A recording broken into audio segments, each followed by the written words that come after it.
Ya, jantung pariwisata RI Pulau Dewata Bali ikut merana karena corona.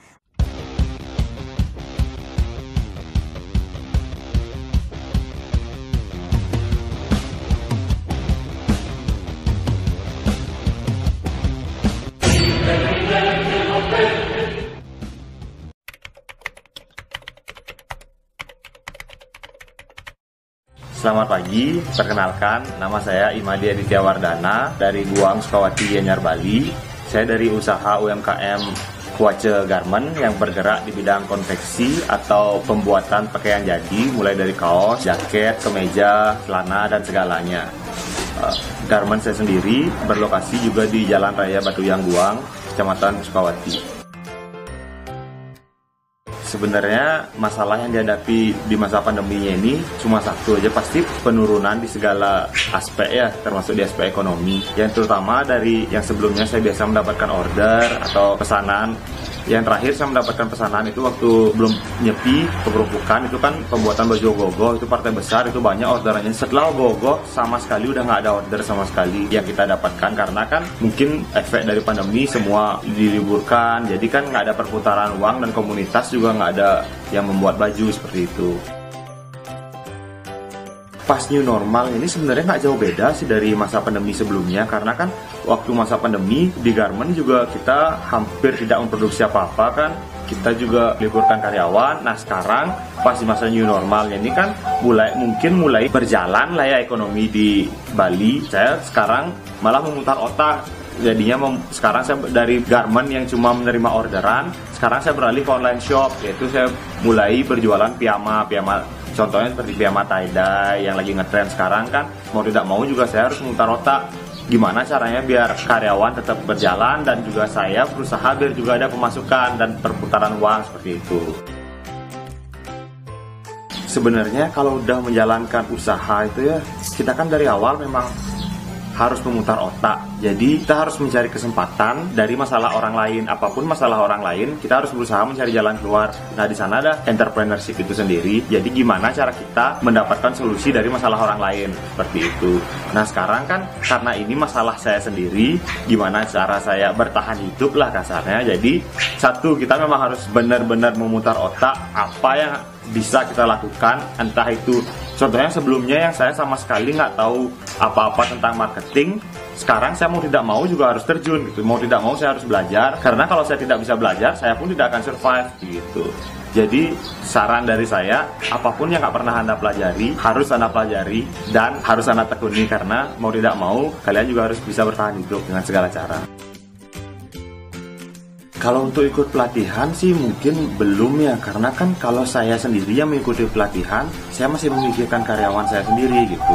Tapi kalau kreativitas itu udah contohnya seperti yang saya lakukan sekarang kan, saya membuat piyama tie-dye yang memang notabene semua orang lagi booming lah sekarang, apalagi di luar Bali kan, di Provinsi Jawa itu kan. Makanya saya membuat itu, dan di satu sisi karena di Bali juga banyak kan UMKM seperti garment-garment kecil yang fokus di pasar seni kan. Nah itu kan kualitasnya memang beda. Nah saya juga nggak mau bersaing di sana. Jadi tie-dye yang saya buatnya ini, piyama yang saya buat, barang yang saya buat ini memang kelasnya menengah ke atas seperti itu. Jujur saya sih dengar itu desas-desusnya kan, apalagi dari berita yang saya baca memang ada katanya bantuan untuk UMKM, untuk usaha kecil gitu kan, cuma nggak ada perkembangan apapun yang saya dapetin gitu loh, maksudnya sama sekali nggak ada menerima bantuan dari pemerintah atau itu.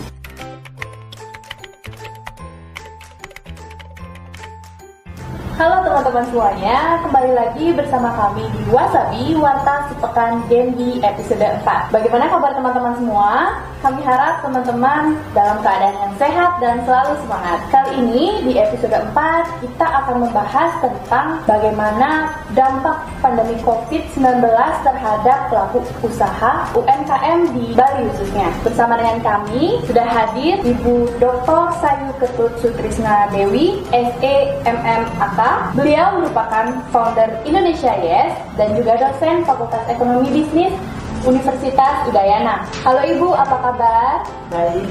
Terima kasih kepada Ibu Sayu. Kita ucapkan atas waktu yang Ibu berikan dan sharing nantinya kepada kami di keluarga besar Genbi. Nah teman-teman, seperti yang kita ketahui, pandemi COVID-19 ini berdampak sangat besar terhadap segala aspek kehidupan. Salah satunya yaitu aspek ekonomi. Nah, UMKM, usaha mikro kecil dan menengah, paling merasakan dampak terhadap pandemi COVID-19 ini. Banyak kendala yang dialami oleh pelaku UMKM, seperti penurunan omset penjualan, kemudian kesulitan mencari bahan baku, dan juga batasan waktu untuk membuka usahanya. Berdasarkan hal tersebut, Ibu, kami ingin meminta pendapat Ibu. Bagaimana pandangan Ibu terhadap kondisi UMKM khususnya di Bali saat ini? Baik, terima kasih ya sudah berkenan hadir di sini. Jadi dalam kesempatan ini saya ingin menyampaikan terlebih dahulu mengenai kondisi UMKM. Yang jelas kalau boleh kita bilang ini nyaris sekarat gitu loh mereka ya. Kalau saya refer lagi ke lebih awal lagi, tahun 2019 kondisi ekonomi kan lagi bagus-bagusnya. 2020 kita membuat satu planning yang optimis gitu ya. Bikin perencanaan dengan target-target yang meningkat. Jadi rata-rata itu teman-teman UMKM membuat peningkatan 10-20% ya. Nah, kemudian bulan Januari masih kita optimis, Januari 2020 menurut saya. Tetapi kemudian bulan Februari kalau nggak salah setelah nyepi gitu ya, baru mulai terasa bahwa ternyata virus yang tadinya kayaknya jauh banget gitu di Cina, tiba-tiba saja udah ada di depan kita. Dan kemudian langsung waktu itu kan dilakukan pembatasan-pembatasan untuk membatasi penyebaran virus. Sehingga di sini akibat pembatasan-pembatasan itu yang paling sangat merasakan dampaknya ketika saat itu adalah para teman-teman pengusaha ini. Tiba-tiba saja kontraknya diputus, dibatalkan. Tiba-tiba saja penjualannya juga dibatalkan dan lain sebagainya.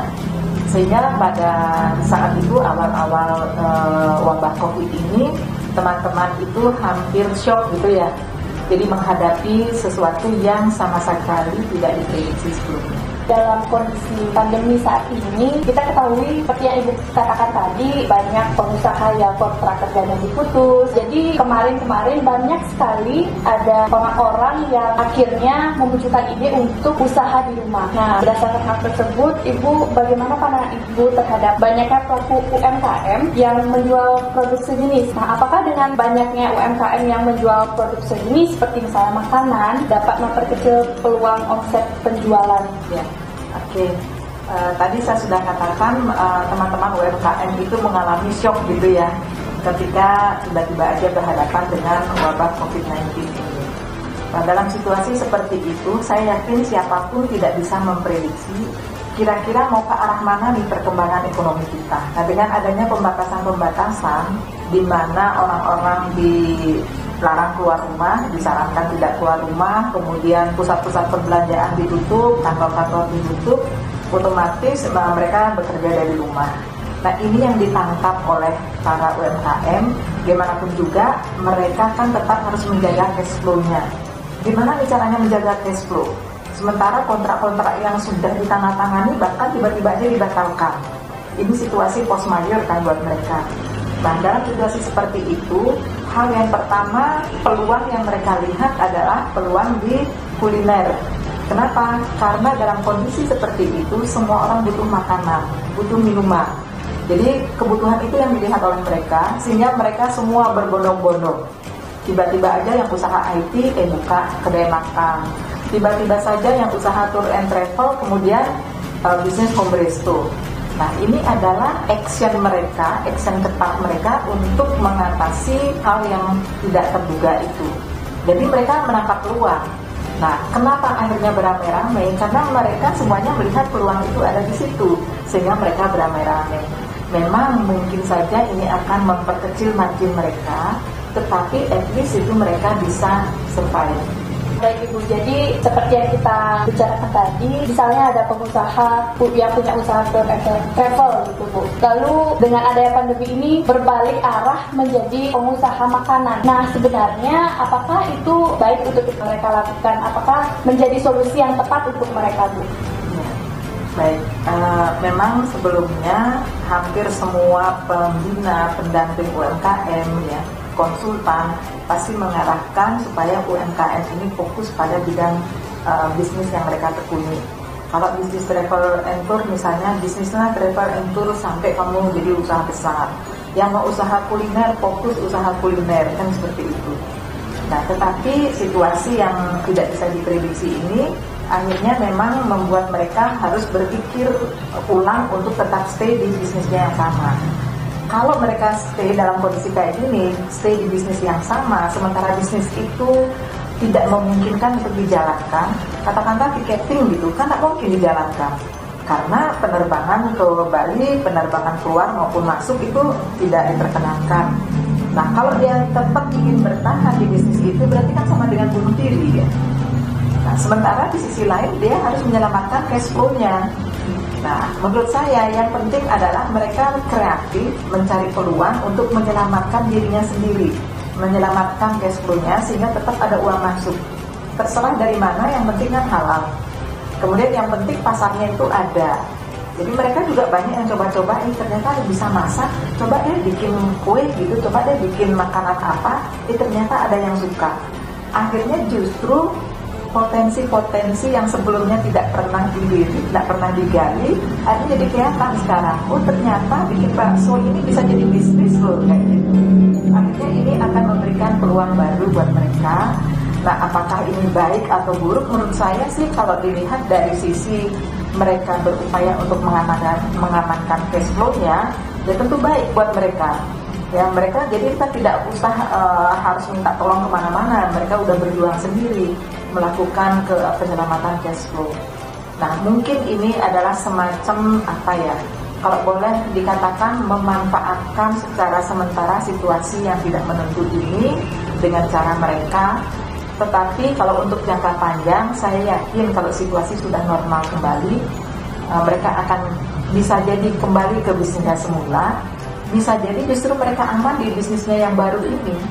Ya, yang tadinya misalnya jualan yang sekarang dibatasi kayak gitu, tidak memungkinkan jalan gitu, tiba-tiba saja ternyata yang muncul kemudian bisnis masker gitu kan. Nah, ini kan penting juga buat mereka. Artinya mereka melihat peluang baru. Artinya gini, di balik musibah ternyata ada juga berkah. Jadi itu berkah bagi mereka yang mau memanfaatkan peluang, bagi mereka yang mau kreatif. Jadi kalau memang mau diteruskan, kalau situasinya memungkinkan, pasti mereka teruskan. Baik Bu, menanggapi kondisi UMKM di Bali khususnya saat ini, sebenarnya adakah hal-hal yang bisa membantu mereka untuk bisa bangkit kembali untuk menjalankan usaha? Apakah dari komunitas-komunitas atau bahkan pemerintah? Apakah pemerintah sudah memberikan bantuannya kepada mereka? Ya. Jadi dalam situasi seperti ini, saya yakin bukan hanya UMKM ya, tapi masyarakat umum juga pasti teriak-teriak kan. Kenapa? Karena pendapatan mereka semuanya pasti berkurang. Ya, pendapatan mereka berkurang, sementara kebutuhan mereka kan tetap tinggi. Mereka tetap perlu makan, mereka tetap perlu sekolah, dan lain sebagainya. Nah, gimana caranya ini? Nah, memang ada beberapa kebijakan pemerintah yang sudah dijalankan. Misalnya yang pertama, memberikan relaksasi ya untuk pajak, memberikan keringanan pembayaran cicilan kredit gitu misalnya. Kemudian mungkin ada yang membebaskan bunga, itu adalah insentif yang sangat membantu mereka. Kemudian dari sisi lain, lembaga-lembaga tertentu juga memberikan fasilitas-fasilitas tidak berbayar kepada UMKM. Yang mau belajar ekspor misalnya, manfaatkan kesempatan ini untuk belajar. Mungkin setiap hari mereka bingung nih, mau ikut webinar yang mana ya, karena banyak sekali tawaran dan gratis. Kalau dulu kan harus bayar mahal belajar begitu. Kemudian orang-orang yang sukses juga mempergunakan kesempatan ini untuk berbagi, entah itu berbagi ilmu gitu ya. Jadi sharing, itu juga sangat membantu UMKM di masa seperti ini. Mereka menambah pengetahuan sambil juga mereka tetap menjalankan bisnisnya. Kemudian terkait dengan keamanan cash flow mereka, bantuan yang sifatnya fisik atau bantuan tunai seperti itu juga itu sangat membantu. Sekecil apapun itu pasti membantu ya. Seperti bantuan langsung tunai BLT yang berapa, 2,4 juta atau berapa itu. Nah, itu juga pasti sangat membantu untuk mengamankan cash flow. Jadi pemerintah, mungkin semua unsur masyarakat mestinya juga memanfaatkan kesempatan ini untuk membantu mereka, dan UMKM juga harus memanfaatkan kesempatan ini untuk belajar. Jadi Bu, berdasarkan berita yang kami dapat, itu bantuan dari pemerintah, BLT yang diberikan pemerintah itu sebesar 2,4 juta per pelaku UMKM dan dibagikan kepada 12 juta pelaku UMKM. Nah, sebenarnya dana sebesar itu apakah efektif untuk dapat membangkitkan kembali usaha mereka dan mereka bisa tetap survive dengan dana sebesar itu, Bu? Nah, kalau dilihat dari penurunan omset yang mereka alami, mungkin mereka mengalami penurunan omset sampai 80%. Jadi 2,4 juta itu kalau dilihat dari perbandingan mereka omset yang turun itu mungkin kecil sekali, 2,4 juta. Tetapi dalam keadaan seperti ini, bantuan dari siapapun sebesar apapun tentu harus diterima secara penuh rasa syukur ya, daripada nggak dikasih bantuan kan gitu. Nah, 2,4 juta itu dibandingkan kembali lagi ke penurunan omset yang mereka alami, otomatis penurunan laba mungkin sangat kecil sekali sebenarnya. Tetapi ini patut disyukuri sebagai salah satu bentuk perhatian pemerintah, empati pemerintah kepada teman-teman UMKM. Jadi tentu saja itu harus disyukuri ya. Kalau dilihat cukup atau tidak, pasti tidak cukup gitu ya. Tapi daripada tidak gitu kan lebih baik itu disyukurin aja udah dapet kayak gitu.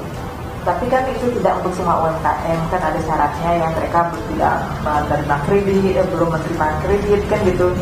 Jadi tidak semua sih menikmati. Dengan dana sebesar 2,4 juta yang diterima oleh pelaku UMKM, menurut Ibu bagaimana cara mereka untuk mengelola dana itu agar dapat digunakan dengan sebaik-baiknya?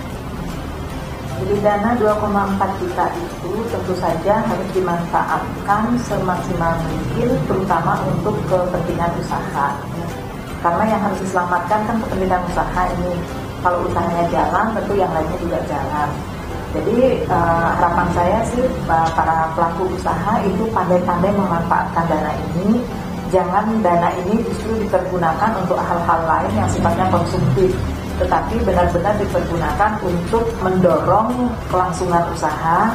Paling tidak lah, misalnya mau beli bahan baku seperti itu ya, inilah kesempatan dia untuk menambah inventory-nya gitu misalnya. Kebetulan aja supply itu kan sekarang karena beberapa agak sulit itu, mungkin hal lain juga perlu penggunaan dana sehingga dana itu bisa dimanfaatkan sesuai dengan skala prioritas yang dibikin. Tetapi saya juga tidak tahu mekanisme kontrol dari BLT 2,4 juta ini, apakah pemerintah akan melakukan pemeriksaan, evaluasi untuk penggunaan dana itu. Tetapi sebagai bentuk tanggung jawab sebagai seorang pengusaha yang diberikan bantuan, sekecil apapun bantuannya, tentu harus dimanfaatkan sebaik mungkin sesuai dengan arahan dari program itu, sehingga nanti bantuannya kan efektif. Jangan sampai udah dibantu kok juga nggak ada perubahan sama sekali, kan seperti itu artinya kan tidak efektif. Sekarang pandai-pandai si UMKM ini harus memanfaatkan dana itu untuk kepentingan bisnis, jangan untuk kepentingan yang lain kan gitu ya. Misalnya mau ganti motor, ganti handphone gitu ya, jangan sekarang gitu. Oke, selanjutnya Ibu yang akan saya tanyakan lagi, boleh ya Ibu kasih tips and tricks-nya kepada teman-teman di rumah, gimana sih agar UMKM lokal tetap bisa eksis di masa pandemi kita saat ini? Ya. Masa pandemi ini yang pertama ya, kita harus menyadari bahwa masa pandemi ini kita tidak tahu kapan berakhirnya. Ya, jadi kita harus mengasumsikan ini akan berakhir dalam jangka yang sangat panjang, mungkin setahun 2 tahun. Kalau kita asumsikan bulan depan akan berakhir, mungkin beda lagi persiapan yang kita lakukan. Jadi kita harus asumsikan ini jangka panjang, ya, sehingga kita berpikir untuk ngerem pengeluaran kan gitu ya. Kemudian kita tancap gas untuk penerimaan gitu. Kemudian yang kedua, dengan situasi seperti ini dan kita asumsikan ini jangka panjang, tentu kita harus tahu kunci bisnis supaya sukses itu apa sih. Nah, salah satunya adalah melakukan digitalisasi. Jadi mulai dari marketingnya, marketing online kan gitu ya. Kenapa? Karena kan ada larangan untuk bertemu untuk banyak orang gitu ya. Pembatasan-pembatasan yang lain. Kunci dari menghadapi pandemi ini adalah pertama digitalisasi ya. Digitalisasi tadi seperti tadi mulai dari marketingnya, kemudian transaksinya, pembayarannya. Jadi yang eksis pasti yang sudah melakukan digitalisasi. Kalau kita tetap mau konvensional, bertahan konvensional, saya yakin itu sudah eranya udah lewat gitu ya. Nah, jadi yang kedua kan digitalisasi ya. Kemudian yang ketiga, tentu saja tetap harus optimis bahwa tidak ada satu masalah yang tidak terselesaikan kan gitu ya. Tidak ada suatu musibah yang tidak berakhir kan gitu. Kita tetap optimis, kita tetap manfaatkan waktu untuk membuat planning supaya aktivitas bisnis bisa lebih baik lagi ke depannya. Kemudian tetap menjalin kerjasama dan tetap belajar dari pengusaha-pengusaha yang sudah sukses. Jadi dimanfaatkan waktunya nih, sekarang kan waktunya cukup longgar nih. Terus kemudian fasilitas tidak berbayar juga ada. Jadi tetap secara optimal dimanfaatkan untuk belajar supaya bisnisnya di kemudian hari kalau situasi sudah normal bisa lebih cepat lagi dikembangkan. Oke Bu, jadi kalau kita ngomongin dulu, sebelum pandemi ini banyak orang yang punya paradigma bahwa lebih enak jadi job creator, jadi job seeker jadi job creator. Nah sekarang, di kondisi pandemi saat ini, kita bisa bilang pengusaha sedang mengalami hal-hal terburuknya di kondisi saat ini. Nah, kemungkinan nggak ada mereka berpikir untuk kembali lagi menjadi job seeker seperti itu. Ya, kemungkinan itu mungkin ada saja ya. Tetapi kalau mereka memang sudah tertanam di benak mereka karakter entrepreneurnya, itu mungkin kecil sekali potensi mereka mau balik lagi jadi pekerja. Apalagi sekarang kan banyak usaha yang ditutup kan, ya, hotel-hotel banyak ditutup, usaha-usaha pariwisata ditutup. Mau dikerja di mana mereka? Mereka juga pasti akan berpikir. Justru, ya memang sih ada pikiran-pikiran orang mungkin begini, oh lebih enak kerja, situasi kayak gini tetap dapat gaji, mungkin gitu ya. Ini kan situasi yang sifatnya sementara. Tetapi justru kalau menjadi pengusaha justru lebih enak lagi, dapat berkreativitas, bisa melihat peluang gitu ya. Jadi mau bisnis apa gitu dilakukan aja, dicoba aja kayak gitu. Mereka tetap bisa berkreativitas. Nah kalau sekarang karakter entrepreneurnya gitu masih belum kuat, mungkin saja terbersit pengen jadi pekerja. Tapi saya yakin ini sifatnya sementara ya, karena bagaimanapun juga secara umum di Indonesia ini kan masih mengalami oversupply tenaga kerja. Jadi kalau mau berbalik arah lagi, justru menurut saya ini hal yang aneh gitu loh. Ya, jadi menurut saya sebaiknya teman-teman UMKM tetap aja fokus untuk berbisnis, tetap berkreativitas, memanfaatkan peluang-peluang yang ada. Itu akan lebih baik. Baik teman-teman di rumah, akhirnya kita akhiri perbincangan kita kali ini dengan Bu Sayu. Terima kasih Bu Sayu atas waktu yang telah diberikan kepada kami. Nah, untuk yang terakhir, kami ingin tahu closing statement dari Ibu. Mungkin Ibu bisa sharing kepada teman-teman kami di rumah. Silakan Ibu. Ya, baik, terima kasih untuk teman-teman UMKM, terutama yang wirausaha muda. Saya berharap teman-teman masih tetap bersemangat untuk menjalankan bisnisnya.